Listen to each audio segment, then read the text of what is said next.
Hello， 大家好，我係林素慧 Connie 啊。今日為你講，我哋為你講醫改。點解香港醫療體系需要收費改革呢？依家制度出現咗乜嘢根本問題呢？香港一直都係全球人均壽命最長嘅地方之一。呢個成就好大程度係歸功於醫療科技同埋藥物嘅進步，加埋長期以嚟政府維持公營醫療收費嘅水平喺可負擔嘅程度。但係面對人口老化、長期病患增加，加上市民對於醫療服務嘅期望提升，香港現行嘅公營醫療制度已經越嚟越難撐得住啦。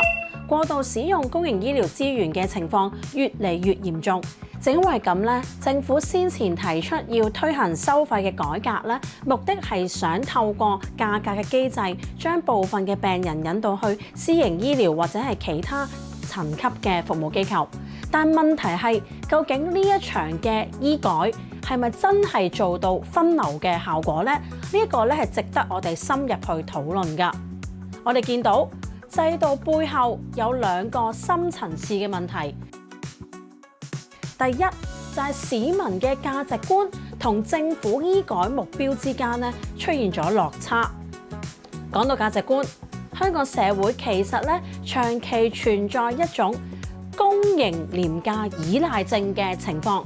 政府今次推行醫改，其實係冇同步推出一啲增加私營醫療吸引力嘅政策，結果就喺市民嘅面對加價嘅同時係冇更好嘅選擇。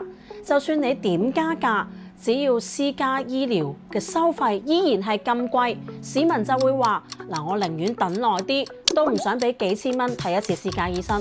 最終就會變成睇醫生只有貴咗，係冇快咗㗎。其實對於市民嚟講最實際就係錢啊！以北上消費做例子，大家都係因為平先北上消費啫嘛。同一個道理，雖然私營醫療質素高、服務快，但係市民寧願捱下病、等下排期，都唔願意一次過出幾千蚊，因為一次嘅大病可能拖垮成個家庭嘅經濟㗎。仲有一種心理就係市民會話嗱，稅我就交咗啦，點解政府唔俾我用呢？市民普遍覺得公營醫療係自己應有嘅權利，亦都覺得自己係交足貨嘅納稅人。喺呢個情況底下，如果政府只係加價，冇交代、冇選擇，市民自然覺得係唔公道㗎。第二個問題就係制度設計唔夠整全，改革主要係針對收費嘅層面。例如急症室加價到400蚊，但係並冇相應地推出配套去應對。最典型嘅例子就係夜晚睇醫生冇選擇。你話要分流啲唔緊急嘅個案去私家診所，但係深夜診所開門係少之又少。就以我服務嘅西貢區為例，40幾萬嘅人口，但係全年無休開到9點咋嘅診所只係得3間啫。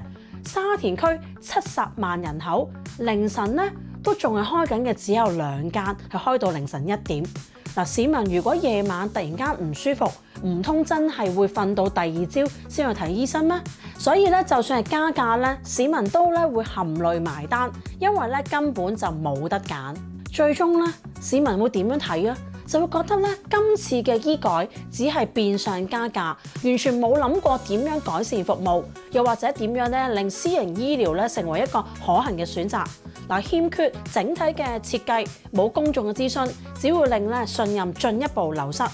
總括嚟講醫改收費嘅改革唔可以淨係睇數字啊，更加唔可以忽略市民真實嘅行為同埋心理。政府如果想醫改成功，唔單止要喺技術層面嘅設計，仲要喺社會層面引導，而公營醫療嘅體系嘅壓力亦都只會越嚟越大。如果大家想知點樣做到真正嘅分流，就要留意我下一集嘅為你講啦。